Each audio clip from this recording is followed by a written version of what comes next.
Control হোক। বিভিন্নভাবে আমরা আমাদের যে গ্লোবাল ওয়ার্মিং যেটা আছে সেই আমাদেরকে জিগজাগ বাট্টা করার জন্য অলরেডি নির্দেশ দেওয়া হয়েছে। করিমগঞ্জে বেশ কয়েকটি জিগজাগ বাট্টা হয়েছে, যেটা পলিউশন ফ্রি বাট্টা বলে। কিন্তু এইগুলা ডাইরেক্টলি কার্বন ডাই অক্সাইড এবং অন্যান্য বিষাক্ত গ্যাস ছাড়ছে এবং এই ইয়েটা পলিউশনটা খুব পলিউটেড করছে বাতাস। এগুলা জনগণের স্বাস্থ্যের পক্ষেও ক্ষতিকর। কাজেই সরকারের কাছে আমি দাবি করছি এই ব্যাপারে আমাদের যাবতীয় সহযোগিতা আমরা করব।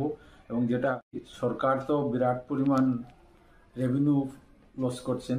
2 নম্বর হলো জনগণ এই যে ইট এগুলার মান নিম্নমানের, এই নিম্নমানের ইটগুলো ব্যবহার করে জনগণও প্রতারিত হচ্ছেন।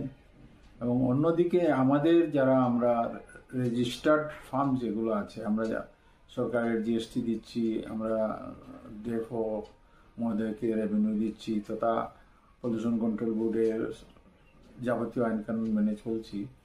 আমাদের উপর অনেকগুলা ট্যাক্স আছে, কিন্তু ওদের উপরে কোনো ট্যাক্স নেই।